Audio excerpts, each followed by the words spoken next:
అలాగే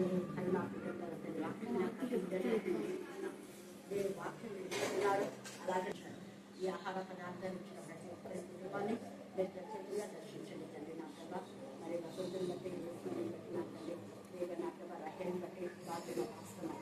ఇక్కడ చేరక దగ్గర సహకరించండి. ఈరోజు దేవ సహకరించిన అందరూ కూడా మీకు జ్ఞానాన్ని పొందుపడి ముఖ్యంగా ఈ ఆహారం తల్లిదండ్రులు లేని వారికి పేదవారికి దేవ అనాథలకు ముస్లింలకు నా ప్రభావ మారుమూల గ్రామంలో నా తల్లిగా ఎంతో మంది వాసిపత్యం చేస్తున్న దైవ చెదులకు అందిన ఆహారం దయచేయండి.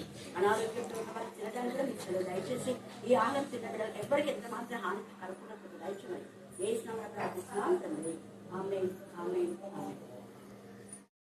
దేవుని పరిశుద్ధ గ్రంథంలో నుండి లూకా సువార్త 10వ అధ్యాయము 1 నుంచి 10 వచనం చదువుతున్నాం. లూకా సువార్త 10వ అధ్యాయము 1 నుంచి 10 వచనం చదువుతున్నాం. అటు తర్వాత ప్రభువు 70 మంది ఇతరులను నియమించి తాను వెళ్ళబోవు ప్రతి ఊరికి ప్రతి చోటికి తనకంటే ముందు ఇద్దరిద్దరినిగా పంపినప్పుడు ఆయన వారితో ఇట్లా నేను కోత విస్తారముగా ఉన్నది కానీ పనివారు కొద్ది మంది. కాబట్టి కోత యజమాని తన కోతకు పనివారిని పంపవేడుకొనుడి. మీరు వెల్లుడి ఇదిగో తోడేల మధ్యకు గొర్రె పిల్లలను పంపినట్టు నేను మిమ్మల్ని పంపుచున్నాను. మీరు సంచినైనను జాలనైనను చెప్పులనైనా తీసుకొని పోవద్దు. త్రోవలు యువనైనను కుశల ప్రశ్నలు అడగవద్దు. మీరు ఏ ఇంటనైనాను ప్రవేశించినప్పుడు ఈ ఇంటికి సమాధానముగా అని మొదట చెప్పుడు. సమాధాన పాత్రుడు అక్కడ నుండి ఎడల మీ సమాధానం అతని మీద నిల్చును, లేని ఎడల అది మీకు తిరిగి వచ్చును. వారు మీకిచ్చు పదార్థములను తినుచు త్రాగుచు ఆ ఇంటిలోనే ఇండుడి. పనివాడు తన జీతంలోకి పాత్రుడు ఇంటింటికి తిరగవద్దు. మరియు మీరు ఏ పట్టణంలోనైనా ప్రవేశించినప్పుడు వారు మిమ్మల్ని చేర్చుకుంటే మీ ముందర పెట్టున్నవి తినుడి. అందులో ఉన్న రోగులను స్వస్థపరచుడి. దేవుని రాజ్యము మీ దగ్గర వచ్చి ఉన్నారని వారితో చెప్పుడి. మీరు ఏ పట్టణంలోనైనా ప్రవేశించినప్పుడు వారు మిమ్మల్ని చేర్చుకొనకపోయిన ఎడల దేవుడు యొక్క పరిశుద్ధాత్మ చెప్తున్నా అంటే సమాధాన పాత్ర మనలో ఉండాలి అంటే సమాధాన పాత్రుడికి మనం విలువనివ్వాలి. చూడండి కరెక్ట్ వచ్చి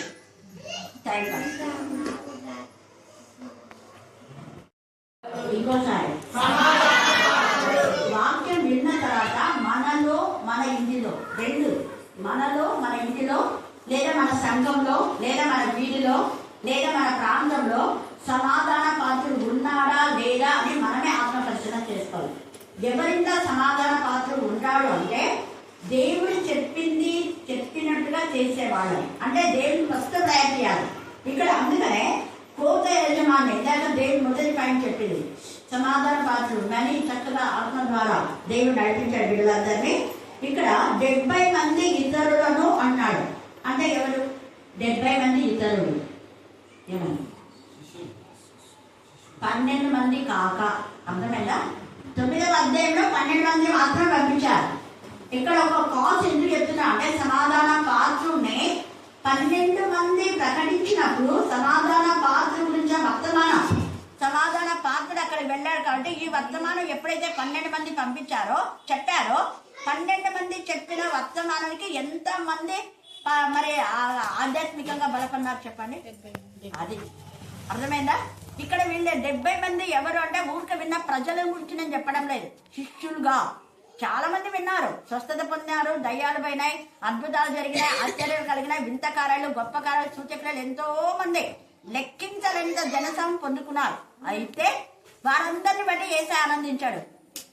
ఎవరు ప్రభు కోసమే జీవిస్తారా వాళ్ళు 70 మంది అంటే పరిచయ కోసం 12 మంది దైవజనులు వాక్యం చెప్పినప్పుడు ఇక్కడ ఇంకా 1 సంవత్సరం కూడా రాలేదు, కానీ టైం ఇక్కడ రాయలేదు. అయితే అతి త్వరలోనే 12 మంది ప్రకటించినప్పుడు 70 మంది దైవజనులు తయారు చేయాలి. శిష్యులు అంటే తమ్మును తాము ఉపేక్షించుకొని తన శిలువను ఎత్తుకొని ప్రభువును వెంబడించిన వాళ్ళు. శిష్యులు అనే దానికి అర్థం ఏంటంటే వాళ్ళని ఉపేక్షించుకోవాలి.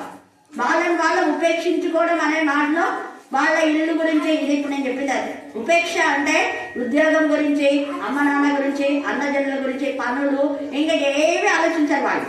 మెయిన్ టాపిక్ నేను శిష్యుల గురించి చెప్తున్నాను, మిగతా వాళ్ళ గురించి చెప్పట్లా. నిజంగా దేవుని వాక్యం ప్రకటించాలి, క్రీస్తు కోసం జీవించాలి అనుకున్నటువంటి వాళ్ళు ఏం చేస్తారు అంటే ఈ పని చేస్తారు, తమను తాము ఉపేక్షించుకొని. హల్లెలూయా, హల్లెలూయా, హల్లెలూయా, హల్లెలూయా. శారా నువ్వు ఇక్కడికే రావాలి, ఎప్పుడు అడుగు. మీ పక్కన ఉండే కూడా వాళ్ళు సరి చేయలేదు, ఏం పర్వాలేదు. మనం ఒక పద్ధతి పెట్టుకున్నా పద్ధతి ప్రకారమే వెళ్ళాలి. నాకైతే పద్ధతిని ఎవరైనా బ్రేక్ చేస్తున్నారంటే దేవునికి నచ్చదు, దేవునికి పిల్లలు కూడా నచ్చదు. ఇక్కడ వీళ్ళు క్రమంగా ఇద్దరిద్దరంటే ఇద్దరిద్దరు వెళ్ళాలి. ముగ్గురు వెళ్ళాలా చెప్పండి, ముగ్గురు వెళ్ళాలా? ఇద్దరిద్దరంటే ఇద్దరిద్దరే వెళ్ళాలి. ఇక్కడ కూడా 70 మంది ఉన్నా వాళ్ళని కూడా ఇద్దరిద్దరు పంపించాడు. హల్లెలూయా, హల్లెలూయా, హల్లెలూయా, హల్లెలూయా. ఎంత మంది అయినా ఉండండి, ఇద్దరిద్దరు పోండి అన్నాడు. కారణం ఏంటంటే ఇద్దరు భూమి మీద ఏకీవించి దేన్ని జరిగిపోతుందో అది పరలోకం ఉంది, భూలోకం ఉంది ఏమైతుంది, పడుతుంది. ఇద్దరు భూమి మీద దేన్నైతే బంధించురో అది పరలోకం ఉంది, భూలోకం ఉంది ఏమైతుంది, బంధింపబడుతుంది. దురాత్మలను బంధించాలంటే ఇద్దరు ఏకీభవించాలి. ఆ ఇద్దరు ఎవరు అంటే ఎవరు ఏకీభవించినా ఏకీభవించకపోయినా, ఉదాహరణకు నేను హృదయపూర్తిగా ప్రభా వీళ్ళలో ఉన్న దురాత్మ లైవ్ కావాలి, వీళ్ళలో దురాత్మ యొక్క బాధ యొక్క భారాన్ని బాధ్యతను నేను తెలుసుకొని నేను ప్రార్థించేటప్పుడు ఎవరు ఏకీభవించకుండా నాతో పాటు విజ్ఞాపన చేయ ఆత్మ ఎప్పుడు 24 hours ఏకీభవిస్తాను. హల్లెలూయా, హల్లెలూయా. కాబట్టి ప్రార్థన చేయగలం ఎప్పుడు ఒక్కరు కాదు. మీరు చాలా సార్లు నేను నేను అంటుంటారు. నేను అన్న పదం చంపేసేయండి. నేను ఎప్పుడైనా నేను అని చెప్పాను. మేము తండ్రి కుమార పరిశుద్ధాత్మ నేను కలిసి ప్రార్థన చేసినప్పుడు వెంటనే దురాత్మలు అయిపోతాయి. కాబట్టి మీరు నేను అనే పదాన్ని తీసేయండి. ఇప్పుడు నేను తర్వాత ఎంతమంది ఇక్కడ ఏకీభవిస్తా అంటే ఇది చిన్న మంద కాదు, పెద్ద మంద. హల్లెలూయా, హల్లెలూయా, హల్లెలూయా, హల్లెలూయా, హల్లెలూయా, హల్లెలూయా. చాలా మంది ఇక్కడ ఇక్కడ ఉన్న వాళ్ళు మాత్రమే చూసుకుంటున్నారు, కానీ పైనుంచి దేవుడి కన్నా ప్రపంచం అంతా చూస్తుంది. కాబట్టి ఈ ప్రాంతంలో మనతో వారు ఏకీభవించడం 1000 మంది కంటే ఎక్కున్నారు. మామూలుగా వాట్సాప్ లోనే 328 మంది ఉన్నారు. వాళ్ళు కాకుండా నేను ఆ టైమింగ్ చెప్పిన వాళ్ళకు 12 నుంచి వాళ్ళు అడుగుతారు, చాలా మంది అడిగాను. టైమింగ్ చెప్పినప్పుడు వాళ్ళు వల్ల వేరే వాళ్ళకు ఫారిన్ కంట్రీస్ లో ఉన్న వాళ్ళు కూడా ఏకీభవిస్తున్నారు. అమెరికాలో, సింగపూర్లో, అమెరికాలో చాలా మంది, అమెరికాలో ఉన్న వాళ్ళే దాదాపు 7 మంది ఏకీభవిస్తున్నారు. కర్నూలులో చాలా మంది టీచర్స్, లెక్చరర్స్, డాక్టర్స్. భావన దగ్గర ఫోన్ చేసింది, భావన ఏడ్చింది. భావన కోసం మీరు కూడా ప్రార్థన చేయండి. చాలా బాధపడింది. రాత్రి 3-4 సార్లు కాల్ చేస్తున్నాను, కానీ నేను లిఫ్ట్ చేయలేదు. ఎందుకు అంటే కొన్ని పరిస్థితులు బట్టి లిఫ్ట్ చేయాలి. హల్లెలూయా, హల్లెలూయా, హల్లెలూయా, హల్లెలూయా. చాలా లేట్ నైట్ నేను పడుకున్నా. అలా కడుపు పేరు చేసి అలా పడుకున్నాం లేదా నాకు కాల్సి వచ్చినాయి. పైగా అది ఎడిటింగ్ అక్కడ పెట్టాను. కాబట్టి మీకు ఎప్పుడు కూడా ప్రార్థన చేస్తున్న మనతో పాటు కొన్ని 1000 మంది, వీళ్ళు మాత్రమే కాదు 1000 కొలది దూతల సైన్య సమూహం ఏకీభవిస్తుంది. ఇది ఎప్పుడు మైండ్లో పెట్టాలి. నేను ఎప్పుడు ఒకదాన్ని ప్రార్థన చేస్తున్నా అనుకోని మీరు కూడా అనుకుంటారు. మీతో పాటు కెరాపులు శరాపులు దేవుని స్థుతిస్తున్నాయి. మీ స్థుతులతో మీరు ఇప్పుడు పిల్లలు వాడినప్పుడు ఎంత ఆనందమైందంటే మీకు ఎంత అయిందో లేదో నాకు తెలియదు. పరిశుద్ధాత్మలు ఆనందించాలి. ఎందుకంటే నేను చెప్పాను ఒక మాట, ఇక్కడ 70 మంది శిష్యులు అయినప్పుడు యేసయ్య ఎంత ఆయన ఒక దైవజనుడు ఆత్మలు ఎదుగుతూ ఉంటే ఆనందం ఉండదు. ఆనందం ఉండి నేను చెప్పినందుకు ఆనందం కాదు, నా పిల్లలు చెప్పినందుకు ఆనందం. ఇక్కడ యేసయ్య ఎన్నిసార్లు చెప్పినా ఆనందపడాలి. ఇక్కడ చూడండి, ఇది మీరు కంటెంట్ చేయండి. కంటెంట్ చేసి ప్రతి దైవజనుడికి బుద్ధి వచ్చేలా చెప్పండి. ఇక్కడ చూడండి 21 10వ అధ్యాయం 21 కంటెంట్ చేసి ప్రతి దైవజనుడికి చెప్పండి. అంటే ఇద్దరికి వచ్చిన దైవజనుడు చాలా మంచి వాళ్ళు. మీరంతా వాక్యం చెప్తుంటే చాలా చాలా సంతోషించారు. చెప్పండి. ఆ గడియలో ఏ గడియలో 12 మంది వాక్యం చెప్పినప్పుడు సంతోషించారు. 12 మంది నుంచి 70 మంది వచ్చి వాక్యం చెప్తుంటే వాళ్ళు వచ్చి అన్ని చెప్తున్నారు. బ్రహ్మ మేము వెళ్ళి వాక్యం ప్రకటించినప్పుడు ఆకాశం నుండి సాతాను నేర్పుబడే పన్నని ఏసే చెప్పారు. 70 మంది శిష్యులు సంతోషంతో తిరిగి వచ్చి 17వ వచనంలో ప్రభువా దయ్యములు కూడా నీ నామం వలన మాకు అండర్లైన్ చేసుకోండి, మాకు లోపడుచున్నాయి. అంటే యేసయ్య ఎంత సంతోషపడ్డాడు అంటే ఇక్కడ ఏంటి ప్రూఫ్ అయిపోయింది. మీరు అనుకున్నారు ఏదో యేసయ్య మెస్మరిజం చేస్తున్నారని.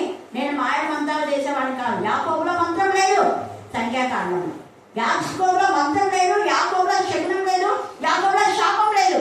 మీరు శాపానికి గురి అవుతున్నారంటే యేసయ్య శపించినది కాదు, వేరే వేరే మీ పాపం నుండి పట్టుకుంటారు.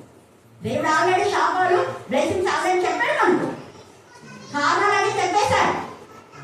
అక్కడ ఎంత ఇది అందుకే యాకోబులో ఏమబ్బా ఇలా జరుగుతుంది, ఇశ్రాయేల్ గురించి, ఇశ్రాయేల్ ఇంత చిన్న వాళ్ళ గురించి బెంబేలు ఎత్తిపోతున్నారు, భూమి తలవందలు అయిపోతుంది, ఇశ్రాయేల్ దేశం అంటే ఏంటి ఏంటి అని అందరికీ తలపట్టుకున్నారంట రాజులంతా, మిగతా దేశం రాజు. అప్పుడు వెంటనే యాకోబులో శకునం లేదు, మంత్రం లేదు, దహించోని నక్షత్రం అందులో నుంచి వచ్చింది. నజరేయుడైన యేసు నామం, యేసు నామమే జరుగుతుంది. ఇక్కడ మీరు వెళ్ళేది యేసు నామంలో. అందుకే నీ నామం అన్నారా, నీ నామం నీ నామం నీ నామం. నేను ఎందుకో 35 years మీకు చెప్పేది, యేసయ్య నామం ధరిస్తే ఎన్ని అద్భుతాలు చెప్పలేను, అన్కౌంటబుల్, లెక్కించలేనండి. ఆ నజరేయుడైన నామం శక్తివంతమైన నామం, మహిమగల నామం, అన్ని నామముల కంటే పైన ఉన్నతమైన నామం. సర్వశక్తిమంతుడు సర్వోన్నతుడు నీ పక్షంగా ఉండి కార్యం చేస్తాడు. ఇక్కడ వీళ్ళ పక్షంగా సర్వోన్నతుడు ఉన్నాడు. ఆయన నామం, నీ నామం వలన మాకు లోబడుచున్నాయి చెప్పగా ఆయన సాధారణ మెరుపు వలె ఆకాశం నుండి పడగా చూచుతున్నాయి. ఆకాశం నుండి ఇక్కడ అద్భుతాలు జరిగితే అక్కడ దుష్టశక్తులు లైన్ అయిపోతుంది. ఆకాశం నుండి అనే మాటలో ఈ యొక్క యేసు ప్రభు మరణము జయించే వరకు కూడా అవి ఆకాశ మండలంలో దురాత్మలు తిరుగుతూ ఉంటాయి. మన ఎఫెసీయుల రాసిన పత్రిక ఉంది కదా, ఆకాశ మండలం ముందున దురాత్మల సమూహంతో మనం పోరాడుతున్నాం. మనం పోరాడేది శరీరంతో కాదు, అది కాదు, ప్రస్తుత అంధకార సంబంధము లోపనాడు. నువ్వు పోరాడేది నీకు విరోధంగా ఉన్నారంటే నీ అమ్మ, మీ అక్కలు, మీ నాన్నలు, మీ అన్నలు కాదు, వాళ్ళలో దురాత్మ ప్రవేశించింది. అదే కాదు. యాక్చువల్గా ఇస్రాయేలులో మంచివాడే, యూదుడే అంతవరకు మంచి కార్యాలు చేశారు. కానీ సహవాసాన్ని బ్రేక్ చేసినందు వలన అన్న కయప అనే వాళ్ళలో ఉన్న దురాత్మ ఏలో ప్రవేశించి యేసయ్యని పట్టించాడు అంతే. ఇక్కడ యేసయ్య చనిపో వరకు మంచిగా ఉన్నాడు, కాకపోతే కొంచెం చెడ్డ బుద్ధి, డబ్బు బుద్ధి అని అదొక్కటే. యేసయ్యని చంపాలన్న ఆలోచన లేదు అంటవాడు, అంతవరకు లేదు. ఇక్కడ ఈ 70 మనుషులు యేసయ్య నామని పంపించాడు కాబట్టి యేసయ్య ఆత్మ వాళ్ళతో కూడా వెళ్ళింది. మీరు వెళ్ళేటప్పుడంతా నా ఆత్మ వస్తుందంట, మీరు ప్రార్థిస్తే నా దేవుడి ఆత్మ, యేసయ్య ఆత్మ, విజ్ఞాపనించే ఆత్మ, మనం వెళ్తే నడిపించే ఆత్మ, మనం సాక్ష్యం చెప్తే సాక్ష్యం ఇచ్చే ఆత్మ మన పక్షంగా సాక్ష్యం ఇస్తుంది. ఇది సాక్ష్యం మనం మన గొప్పలతో మనం చెప్పేది కాదు, ఆత్మ. అందుకనే నేను సింపుల్ గా ఇంపార్టెంట్ మాత్రమే చెప్పమన్నా. సాక్ష్యం చెప్పేటప్పుడు కళ్ళబొల్లి సోది చెప్పడం కాదు, మెయిన్ టాపిక్ యేసయ్య నామంలో ఇది అద్భుతం జరిగింది ఇలా. అందుకని ఇక్కడ యేసయ్య నామంలో చాలా వేర్పు వలె ఆకాశం నుండి పడ చూసింది. ఇదిగో ఏమంటున్నాడు, పాములను, అది పాములను ఎత్తి పట్టుకునే శక్తి దేవుడు మన ఎదురునే ఇచ్చాడు. నేను ఎన్ని పాములను దొరుకుతున్నా ఇప్పుడు ప్రజెంట్ అప్పుడు 35 years నుంచి నాతో సహవాసం ఉన్న రత్న, తర్వాత చిన్నారి కూడా తెలుసు, ఇంకా కొంతమందికి తెలుసు, కొంతమందికి ఇక్కడ ఉన్నారు. ఎన్నిసార్లు నేను పాములు చెప్పానో తెలుసు, వాళ్ళు మేరీ టీచర్ తెలుసు, అన్నపూర్ణ జయంతి గ్లోరీ వాళ్ళకు కూడా తెలుసు. దేవుడి ఇస్తాడు శక్తి. చూడండి, ఎత్తి పట్టుకోవడం అంట, ఇదిగో పాములను తేళ్లను తొక్కులకు అనగదలుగుతారు. వాళ్ళు పాములాగా విషం దొరకాలి, మనం ఏమేమో మాట్లాడతారు, నన్ను బాధ పెట్టాలని ఎక్కించాలని చూస్తారు. కానీ వాళ్ళ చిగ్గు వేళ వాళ్ళ తల చిరుగుబట్టి మెంటల్ వచ్చేలా చేస్తారు. దేవుడు కూడా హల్లెలూయా, హల్లెలూయా, హల్లెలూయా, హల్లెలూయా, హల్లెలూయా, హల్లెలూయా. ఒకటి జరిగిందే అనేలాగా చేస్తాడు దేవుడు. అందుకనే శత్రువు బలం అంతటి మీద మీకు అధికారం అనుగ్రహించినాడని చెప్పి ఏది మీకు ఎంత మాత్రం హాని చేయదు. ఇందాక పాడిన పాట నేను ఎందుకు వాడించానో ఇప్పుడు మీకు అర్థమైంది. ఏది మనకు హాని చేయదు, ఎవరు మన మీద అసలు విజయం పొందాలి లైఫ్ లో.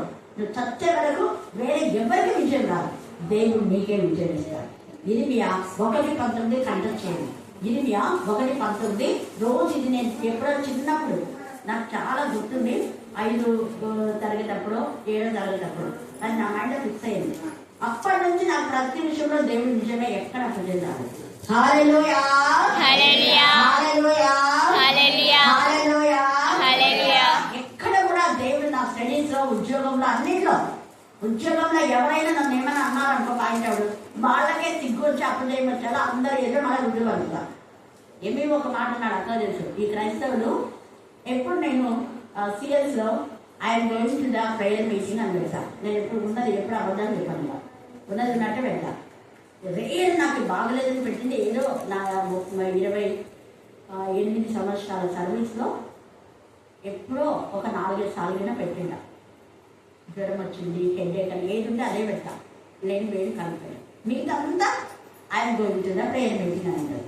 వీళ్ళు యాథార్థ క్రైస్తవులు అంత డిన్నర్ చేస్తుంది తిండిగా అన్నాడని చెప్పి చెప్తాను.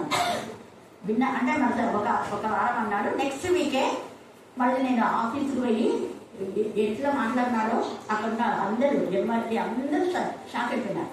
ఎంఆర్ఓ కూడా నాకు దగ్గర ఉంది కదా నాకు, అందరూ వినేలాగా తిన్నానండి. వీడికి ఎప్పుడు తిండిపోతే నేను ఎంఈఓ నేను వీడు అనకూడదు, కానీ అనలైజ్ చేస్తున్నావు, తిండిపోదు కాబట్టి అందరూ తీసుకొని తింటున్నావు, ఇట్లనే మాట్లాడాను. మేము తినడానికి కలిపోయేది వచ్చి అక్కడ ఫ్రైడే రోజు మేము వాక్యం ధ్యానిస్తాం. విజయకుమార్ హెచ్చే ఎంఈఓ ఆమె ఇప్పుడు ఎంఈఓ ఇంతకుముందు హెచ్చే వాళ్ళని అడిగి చెప్తారు, సార్ మీరు మర్యాదగా మాట్లాడడం నేర్చుకోండి, క్రిస్టియన్లీ నువ్వు అసలు నువ్వు ముస్లిం కాదు, నువ్వు ఖురాన్ చదవు, నువ్వు ముందు అన్నిటి వెళ్ళి నువ్వు నాతో మాట్లాడతావా అని చెప్పేసి వచ్చిన ఒక్క వారానికే మన పిల్లలు ఇప్పుడు సెక్రటరీగా ఉన్న పిల్లలు ఇంకా కొంతమంది స్టూడెంట్స్ అంతా పోయి గట్టిగా గర్భించే శక్తి పట్టుకోండి తిరిగి. కానీ అలా చేయకూడదు, నేను కూడా వచ్చిన ఎందుకు మీరు అట్లా చేస్తున్నారన్న పిల్లలు ఉన్నారు, ఇలా వెళ్ళిపోయినారు, లేదు ఇక్కడ ట్రాన్స్ఫర్ అయిపోయినారు. హల్లెలూయా హల్లెలూయా. ఎందుకు చెప్పవలసి ఉంటే క్రైస్తవులను ఒక్కరు ఎవరైనా అంటే ఇప్పుడు బ్రదర్ ప్రవీణ్ గురించి తర్వాత మీరు వింటారు. ఆయన అన్నందుకు ఆయన బాధ పెట్టినందుకు ఎన్ని మూలాలు కలుగుతాయో సాతాను మేపరించి కిందికి పడతారు. సాతాను యొక్క క్రియలు సాతాను వాళ్ళలో ప్రవేశించి ఈ యొక్క కొంతమంది అన్నిలలో అందరు కాదు చాలా మంది అన్నిలు మనం గౌరవిస్తున్నారు. చాలా మంది అన్నిలు యేసుప్రభు నిజమైన దేవుడు అని రుజుపడుతున్నారు, పూజలు మారుతున్నారు. ఇలాంటి సమయంలో వాళ్ళు నిజంగా హిందువులు కాదు, వాళ్ళు అటు ఇటు చెందిన రెండింటికి తప్పిన రేవడి వాళ్ళు. అలాంటి వాళ్ళే ఇలాగ మాట్లాడుతున్నారు. దేవుడు వాళ్ళకు ఎంత భయంకరంగా ఉంటుందో చెప్పాలి. హల్లెలూయా హల్లెలూయా హల్లెలూయా. అవివేకులే మాట్లాడతారు. అందుకే ఇక్కడ సాధారణ మెరుపులాగా కింది పడిపోయింది. మీదేది ఎంత మాత్రం హాని చేయదు, మీరు ధైర్యంగా ఉండండి దేవుడి పిల్లలు. అప్పుడు ఈ 70 మంది ఇక్కడ ఇవన్నీ చెప్తుంటే యేసయ్య అంటున్నాడు, దానికి మీరేం సంతోషపడద్దండి, మీ పేర్లు ఎక్కడ రాయబడ్డాయంట. హల్లెలూయా హల్లెలూయా. మన పేర్లు పరలోకమందు రాయబడాలి అంటే పరిశుద్ధ ఆత్మతో శక్తి నింపబడాలి. ఆత్మ ద్వారా మనం గైడ్ చేయబడాలి. యేసయ్య నామమే కనపరచాలి. యేసయ్య నామములో అన్ని జనులు ఎవరైతే ఒప్పుకుంటారో, యేసయ్య నామం మీద సాక్ష్యం ఇచ్చినా ప్రకటించినా ప్రార్థించినా, యేసయ్య నామంలో మనం ఏ సోర్స్ అయినా యేసు నామంలోనే తీసుకోవాలి. వేరే విధానంలో వస్తే వద్దు, ఇది యేసయ్య నామం కాదు కదా మాకు వద్దు, ఓపెన్గా చెప్పాలి. అదైతే ఇప్పుడు చంద్రబాబు నాయుడు ఏదో పెట్టాడు, కరెంట్ లేకుండా ఏదో పెట్టడానికి వచ్చి ఎస్సీ వాళ్ళకంతా ఏదో ఇచ్చినాడు మేడం, సోలార్ అని ఏదో చెప్పిండు. ఏదేదో చెప్తే వెంటనే చంద్రబాబు నాయుడు ఇచ్చినాడు అన్నాడు. ముందు ఏం చెప్పాలా, చంద్రబాబు నాయుడు అందరికీ ఫ్రీగా ఇస్తున్నాడంటే అందరికంటే ఎవరికి అన్నారు. ఎస్సీ వాళ్ళకి ఇది ఎస్సీ కాదు, ముందు తెలుసుకో, బుద్ధి ఉండి రా, నువ్వు మేము క్రిస్టియన్ పోయి ఎస్సీ వాళ్ళని పెట్టుకో, ఒకవేళ మేము క్రిస్టియన్స్ పెట్టినా కూడా మేము తీసుకోము అని. హల్లెలూయా హల్లెలూయా హల్లెలూయా. ఇదే పని నీ ఇంటికి వచ్చి నిన్ను అంతా నువ్వు ఊరుకుంటావా అన్న నోరు మూసుకుని. ఎందుకు నేను చెప్తున్నా అంటే దేవుడు నామ పేట ఇస్తే తీసుకోవాలి. దేవుడు నామ పేట కాంతి ఏది వచ్చినా కూడా అదే అక్రమమే, మనకు అది బ్లెస్సింగ్ కాదు. ఇక్కడ అందుకనే మీ పేర్లు అక్కడ ఎందుకు రాయబడ్డాయి, ఇక్కడ నా పేరు ఒప్పుకున్నా, ఇక్కడ నా పేరున రోషంగా మీరున్నారు, అక్కడ దేవుడు మీ పేరు రాస్తారు. ఈ నజరైన యేసు నామం గురించి అక్క మేము కూడా రాజవీధిలో చెప్పాను కదా, వాళ్ళంతా సంతోషమన్నారు. నిజంగా మీలాంటి కొందరు ఉన్నందుకే మాకు ఇక్కడ ఊరి ఇలా లేదని అన్నారు. హల్లెలూయా హల్లెలూయా. ఆ గడియలోనే ఏ గడియలో ఇక్కడ వీళ్ళ పేరు రాయబడ్డాన్ని సంతోషించి 70 మంది తండ్రి అయిన దేవా నాకు ఇచ్చిన పవర్ వాళ్ళకి ఇచ్చావు, నేను ఇక నీ సన్నిధిలో ప్రశాంతంగా వస్తాను, నేను మరణంను జయించి తిరిగి లేచి నీ సన్నిధిలో ఉంటా. కానీ ఇక్కడ వీళ్ళు ఉన్నారు, వీళ్ళు భూమిని తలకిందులు చేస్తారు. వీళ్ళు 70 మంది కాదు, కొన్ని లక్షల మంది వీళ్ళు చేస్తారు.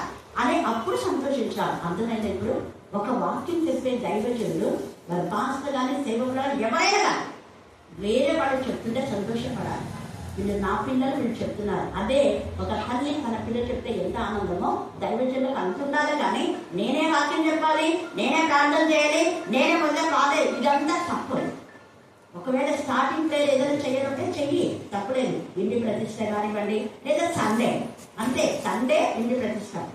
మిగతా వాళ్ళు మిగతా యూత్ మీటింగ్ లో వాళ్ళకి ఇవ్వాలి, వాళ్ళకి అలవాటు చేయాలి. స్త్రీల మీటింగ్ లో స్త్రీలకు అలవాటు చేయాలి, సండే స్కూల్ పిల్లలకు అలవాటు చేయాలి. అప్పుడు అంతా వాళ్ళే చేసేవాళ్ళు. హల్లెలూయా హల్లెలూయా. ఊరికే చర్చలో స్టార్ట్ చేసినప్పుడు మాత్రమే నేను పోయి ప్రాణం చేసి కొంచెం వాక్యం చెప్పొచ్చాను. ఎప్పుడన్నా అక్కడ ఇస్తే కొంచెం పిల్లలు ప్రాణం చేసి ఒక 5 నిమిషాలు చెప్పిగానే వచ్చేదాన్ని. ఎందుకు నేను చెప్తున్నా అంటే వాళ్ళు అలవాటు చేసుకోవాలి. వాళ్ళ యొక్క పేరు జీవగ్రంథంలో రాయబడాలి అంటే వాళ్ళు దేవుడికి మహిమకరంగా వాడబడాలి. సమాధాన పాత్రుడు ఎప్పుడు ఉండాలంటే ఆయన నామాన్ని హెచ్చించినాడు. అందుకే ఇక్కడ ఈ 70 మంది కలిసి చెప్తుంటే ఏదైతే పరిశుద్ధాత్మల బహుగా అనాలి చేస్తాడు. బహుగా ఎప్పుడు ఏదైతే సంతోషమైంది అంటే ఆయన వాక్యం చెప్పినప్పుడు కాదు, ఆయన అనేక రోగులు స్వస్థపరిచినప్పుడు కాదు, ఆయన అనేక దురాత్మలు పోయినప్పుడు కాదు బహుగా సంతోషించింది. నా పిల్లలు దేవుడి నామాన్ని గణపరచాలని బహుగా ఇది ఉండాలి. ప్రతి సేవకుడికి ఇచ్చినటువంటి పిల్లలు లేదా గొర్రెల మంద వాళ్ళు నిజంగా నిర్దోషుల గొర్రె అనే మాటలో నిర్దోషి నిష్కల్మం పురుషులు అనేది అర్థం. మనలో గొర్రెకు ఏమేమో పేరు పెడుతుంటారు. గొర్రె అనే మాటలో విధేయత, నిన్న చెప్పినట్టు కూడా నిర్దోషమైన గొర్రె పిల్ల అంటారు. నిష్కలంకమైన గొర్రె పిల్ల అది సాధువైనది, సాధు జంతువులలో గొర్రెలు పోలుస్తారు. అది ఎవరికి హాని చేయండి. హల్లెలూయా హల్లెలూయా. దేవుని పిల్లలు ఎవరికి హాని చేయరు. వాళ్ళ హాని వాళ్ళ పాపమే వాళ్ళని పట్టుకోండి అంతే. ఇక్కడ ఎంత సంతోషపడతాయి. ఇది నాకు ఎంత నచ్చిందంటే నిజంగా ఏం చేయాలి. అప్పుడు అర్థమైంది అమ్మ నాన్న ఎందుకు నన్ను ఎక్కువగా వాక్యం మేము చెప్తుంటే వాళ్ళకి ఎంత సంతోషం. అలాగా తమ పిల్లలు చెప్తుంటే అంత సంతోషం. ఇక్కడ ఏసయ్య సమాధాన పాత్రుడు అంటే వీళ్ళు ఎవరిలో అయితే దేవుడి యొక్క నామమును కనపరచాలనుకున్నా వాళ్ళ ఇళ్లలో సమాధాన పాత్రుడు ఉంటారు.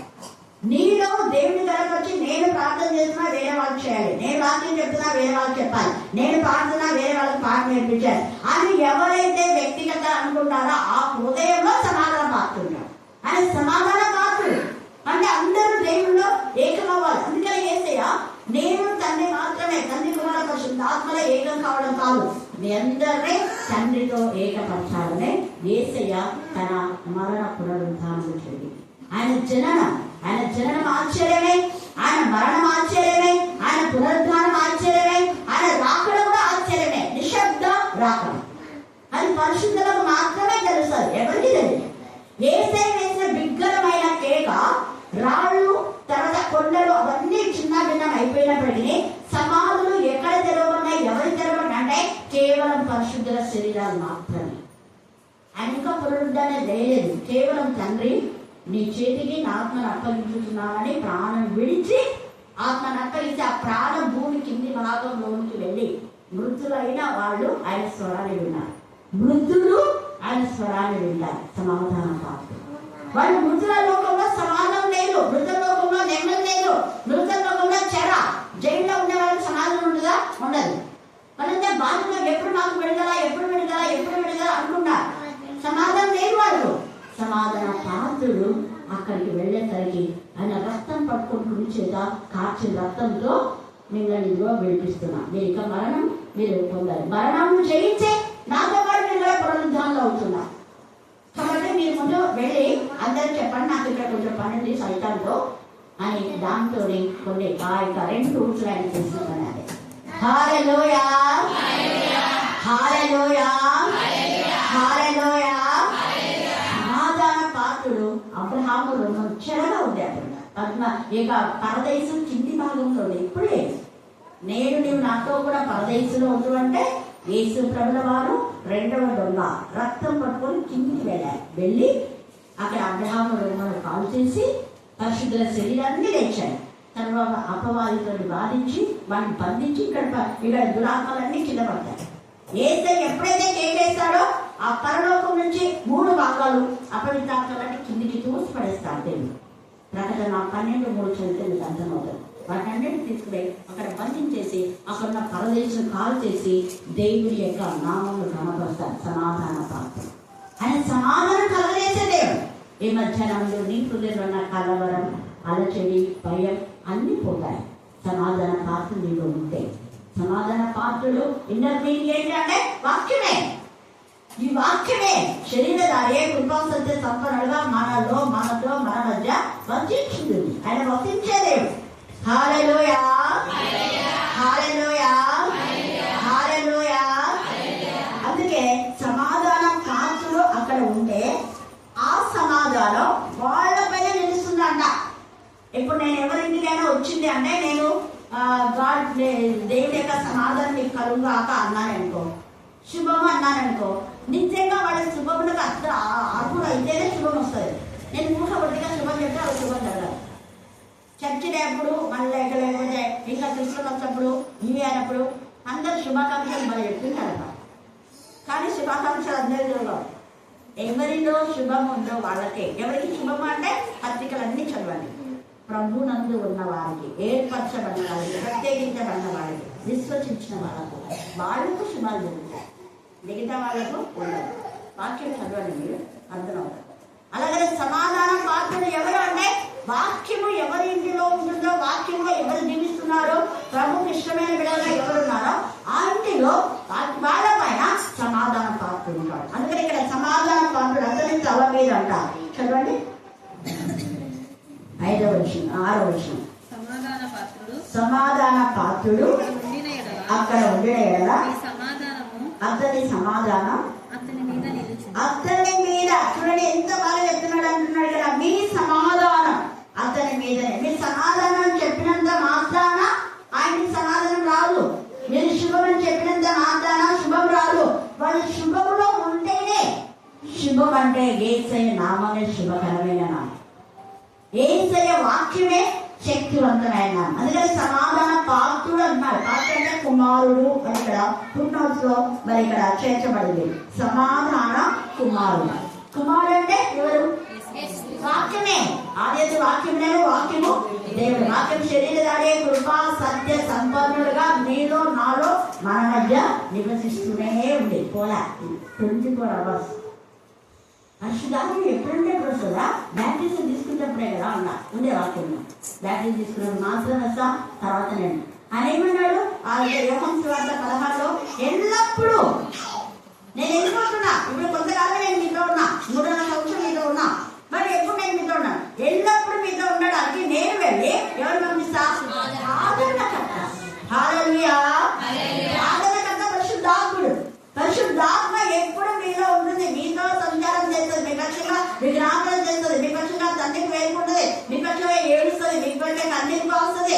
మీ పక్షంగా దేవుని నామమును ఘనపరిచి అనేకులకు దురాత్మల ప్రేతాత్మల సమూహం నుంచి, అనారోగ్యం నుంచి మిమ్మల్ని వినిపించేది పరిశుద్ధ. నీ నా భక్తిగా, నీ నా శక్తిగా కాకపోతే విశ్వాసము ద్వారా, మన యొక్క విశ్వాసాన్ని బట్టి పరిశుద్ధాత్మను కార్యం చేస్తాడు. హల్లెలూయా, హల్లెలూయా, హల్లెలూయా. నీ విశ్వాసం నీ వరకే వస్తుందా? మళ్ళీ వేరే వాళ్ళు స్వస్థత రావాలి అంటే తండ్రి అయిన దేవుని విశ్వాసం అనే వరం నాలో ఉండాలి, నీలో ఉండాలి. నీలో దేవుని యొక్క వరం అంటే 1 కొరింథీ 12లో వరాలు ఉన్నాయి. అక్కడ ఆ వరాలలో విశ్వాసం అనే వరం ఎవరికైతే ఉంటుందో వాళ్ళు ప్రార్థన చేసినప్పుడు, ఇక్కడ నువ్వు ప్రార్థన చేస్తే చెన్నైలో ఉన్నా, ఛత్తీస్గఢ్లో ఉన్నా, అమెరికాలో ఉన్నా, ఎక్కడ ఉన్నా ప్రపంచంలో వాళ్ళకి వీలైపోతుంది. నువ్వు అక్కడికి వెళ్ళని అవసరం లేదు. కేవలం మాటతో. ఇక్కడ అనేక మందికి అనుభవాలు తెలుసు. ప్రత్యేక శాంతి చిన్నాడు ఇక్కడ ప్రే చేస్తే అక్కడ వాళ్ళమ్మ వెళ్ళే వాళ్ళకి పోదా. హల్లెలూయా. అలాగే ఇంకా కొంతమంది వేరే వేరే ఊళ్ళో వాళ్ళు అక్కడ ప్రే చేస్తుంటే ఇక్కడ పడిపోయింది అని చెప్పిన వాళ్ళు చాలా మంది ఉన్నారు. నేను నంద్యాలకు వెళ్ళిపోయినా అక్కడ దురాత్మ పడిపోయింది. ఇంకా కొన్ని ప్రదేశాలు బాంబేలో అంటే జయరాజ్ అన్న వాళ్ళ మర్దని కొడుకు చాలా భయంకరమైన పరిస్థితులు. ఇలాగ చాలా ఉన్నాయి. మేము మీకు ఉదాహరణ కొన్ని మాట్లాడుతున్నాం. కాబట్టి సమాధాన పాత్రలు ఈ వాక్యం నీలో నాలో ఉండాలి. వాక్యం కబుళ్ళ కాదు, వాక్యం చేతిలో కాదు, వాక్యం మనం పడుకున్నప్పుడు తల దగ్గర కాదు, వాక్యం హృదయంలో ఉండాలి. హృదయంలో ఎప్పుడైతే వాక్యం ఉంటుందో అప్పుడు అనేక అద్భుత కార్యాలు, సూచక్రియలు, గొప్ప కార్యాలు దేవుడు చేస్తారు. అందుకని అక్కడ అంటున్నాడు కదా, సమాధాన పాత్రులు అక్కడ ఉండినైనా మీ సమాధానం అతని మీదకి వచ్చు. ఒకటేమో కోత యజమాని వేడుకోవాలి, పనివారు రెండోది కొద్దిగా ఉన్నారు, మూడోది తోడేళ్ల మధ్య కంట. ఎవరి మధ్య పంపుతున్నారు? ఎవరి తోడేళ్ళు? నేను ఎత్తుకున్నాను. ఎవరు తోడేళ్ళు? అబద్ధ బోధకులు. అంటే బలమైన వాటిని కొవ్వును తిని బొచ్చులు కప్పుకుంటారు. మేము సేవకులమని గొడవలు కప్పుకుంటారు. లోపల క్రూరమైన తోడే. వాళ్ళు వాక్యము చెప్పకుండా అడ్డుకునేవాడు.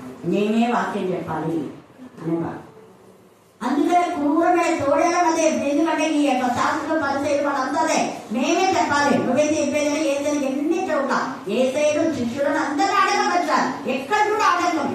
సమరయ ప్రాంతం మధ్య వాళ్ళు ఆటంకపరిచారు. అప్పుడు వెంటనే యోహాను యాకోబు మేము పైనుంచి అగ్ని దిగి వచ్చేలాగా చెల్లుమా ప్రభువా అన్నారు. 9వ అధ్యాయం 54వ వచనంలో. అంటే పైనుంచి అగ్ని దిగి వచ్చే పవర్ ఏసై వీళ్ళకి ఇచ్చారు. హల్లెలూయా, హల్లెలూయా. పవర్ ఉంది కదా అని విశ్వసించాలి లేదు. పెద్దవాళ్ళు మళ్ళా గర్దించాడు. ఎప్పుడు చేయాలో అప్పుడే చేయాలి అన్నాడు.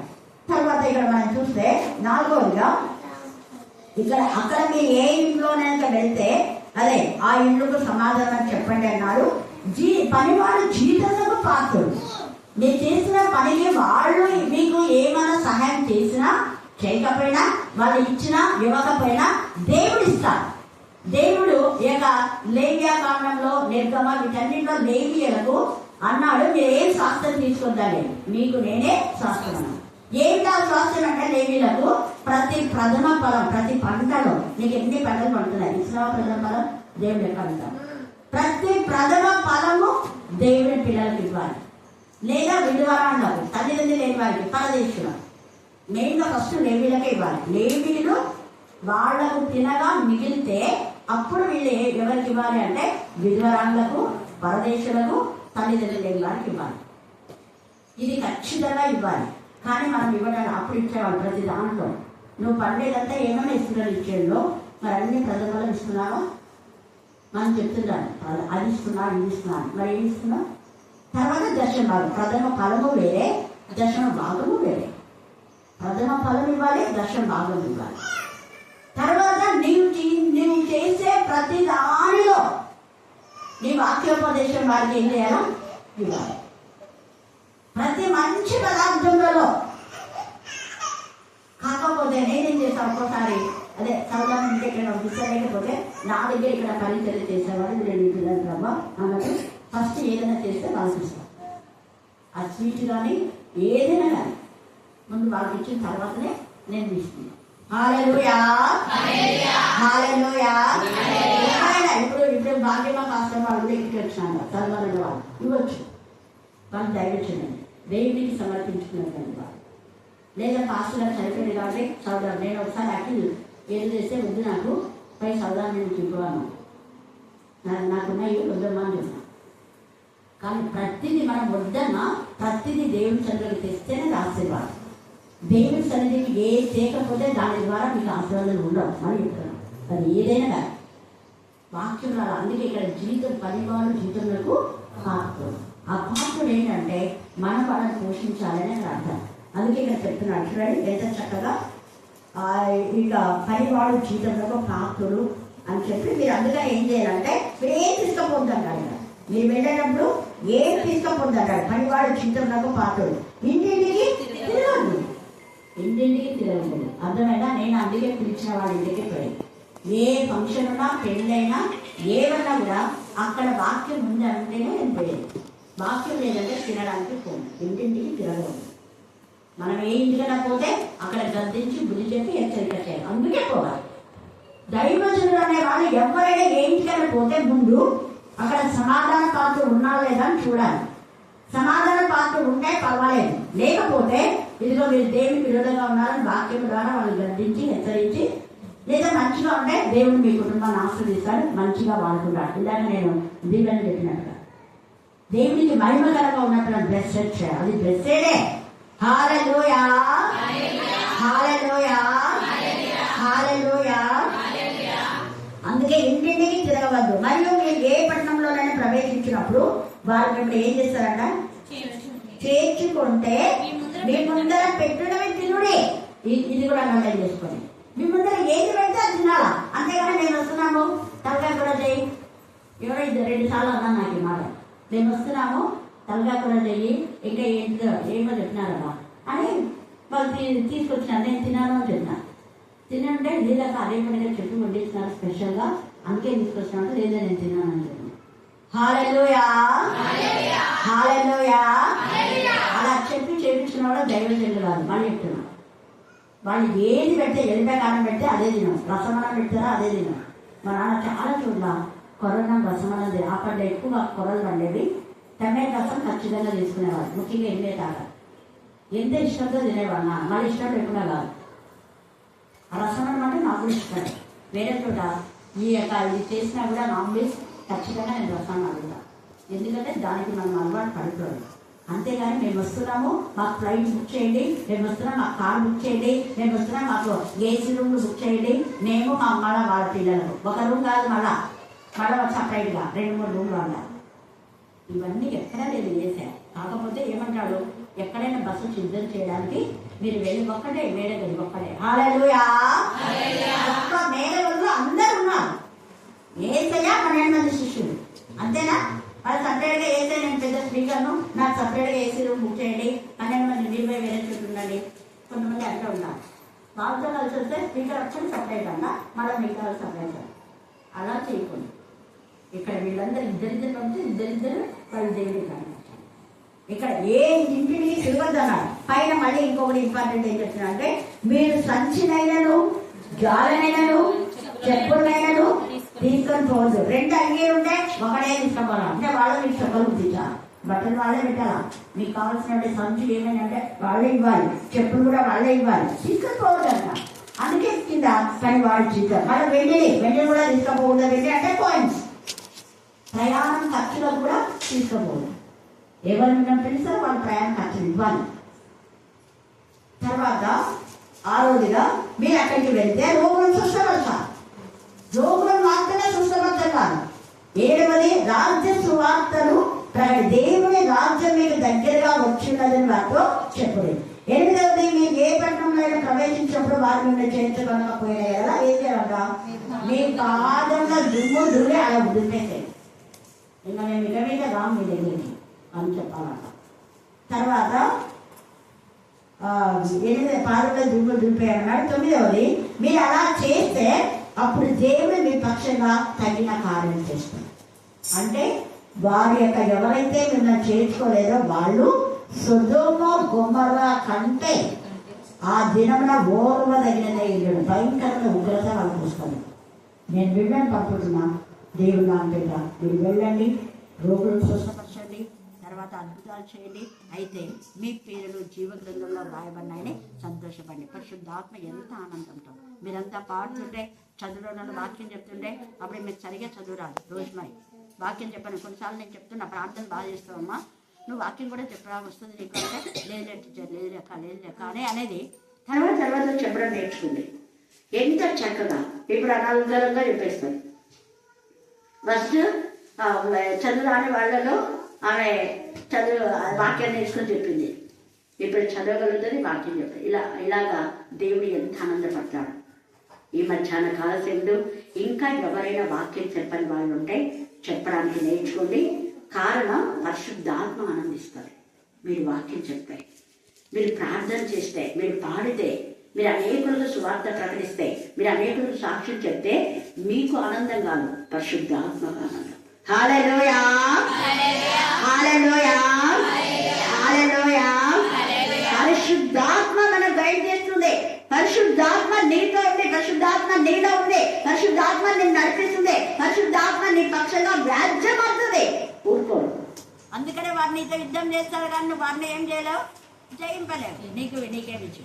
హల్లెలూయా, హల్లెలూయా.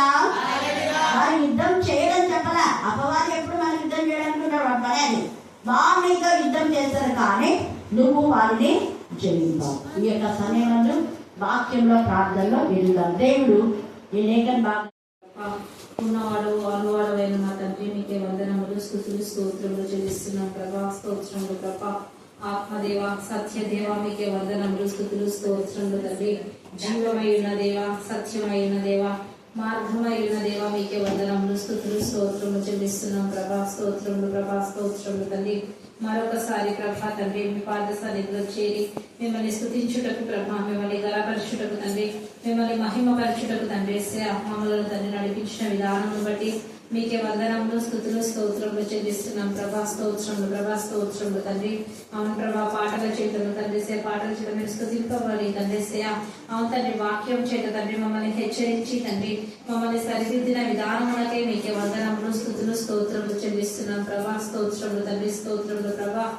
అవును ప్రభా, మీ వాక్యంలో తండ్రి విని విడిచిపెట్టు వారంగా ఉండగా ప్రభా మా హృదయాలలో తండ్రి వాటిని తండ్రి పదిలం చేసుకొని వాక్యానుసారంగా తండ్రి జీవించే కృపను అనుగ్రహించమని వేడుకొంచున్నాం తండ్రి. మీకే స్తోత్రములు ప్రభా.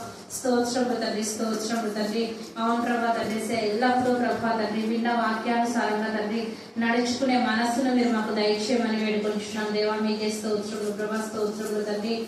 అవును ప్రభా, సమాధానకర్త అయిన దేవ మీరు మా మధ్యలో ఉండి ప్రభా మాలో తండ్రి మా గృహాలలో మా సంఘాలలో తండ్రి మీరు నివసించి ప్రభా మీ యొక్క సమాధానమును మాకు అనుగ్రహించమని వేడుకొంచున్నాం దేవ. మీకే స్తోత్రములు ప్రభా. స్తోత్రములు తండ్రి.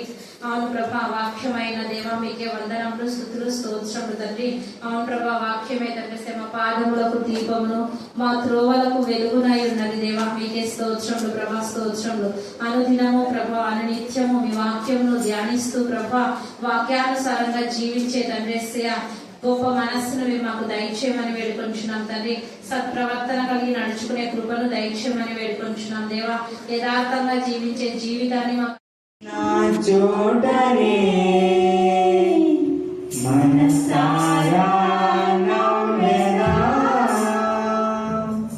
నేను పడిన చోటని ప్రభు కొరకై నిలిచెదా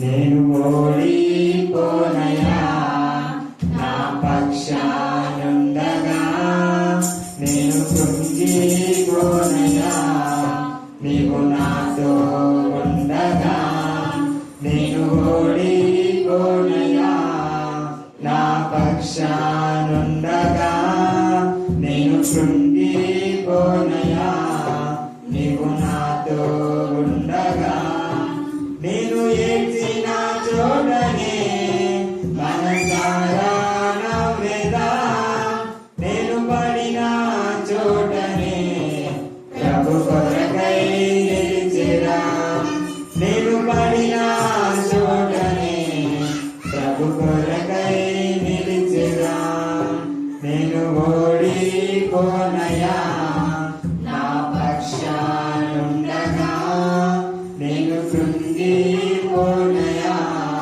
నీవు నాతో ఉండగా అవమానం పొందిన చోటే అభిషేకం నాకిచ్చావే వెలివేయబడిన స్థలములో నన్ను నిలిపినావే అవమానం పొందిన చోటే అభిషేకం నాకిచ్చావే వెలివేయబడిన స్థలములో నన్ను నిలిపినావే ఖ్యాతినిచ్చి ఘనతనిచ్చి మంచి పేరు నాకిచ్చావే ఖ్యాతినిచ్చి ఘనతనిచ్చి మంచి పేరు నాకిచ్చావే శాశ్వతమైన కృపతో నన్ను నడుపుచున్నావే శాశ్వతమైన కృపతో నన్ను నడుపుచున్నావే నిన్ను ఓడిపోనయా నా పక్షానుండగా నేను కృంగిపోనయా నీవు నాతో ఉండగా నేను ఓడిపోనయా నా పక్షానుండగా నేను కృంగిపోనయా నీవు నాతో ఉండగా నీ నిందలన్నీ పొందిన చోటే ఘనతనిచ్చినావే. నా శత్రువులెదుటే నాకు విందు చేసినావే. నిందలన్నీ పొందిన చోటే ఘనతనిచ్చినావే.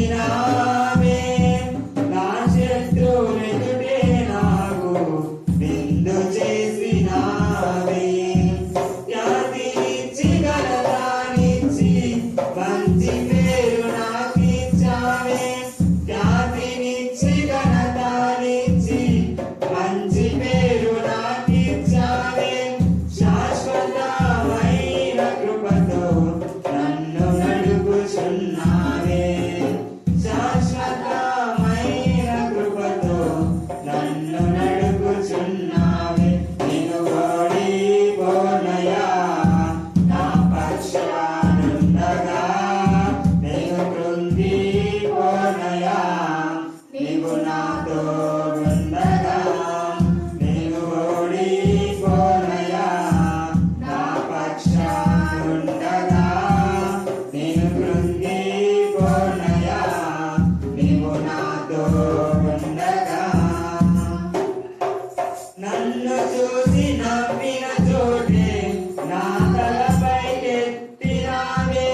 నన్ను దూషించిన చోటే దీవించినావే. నన్ను చూసి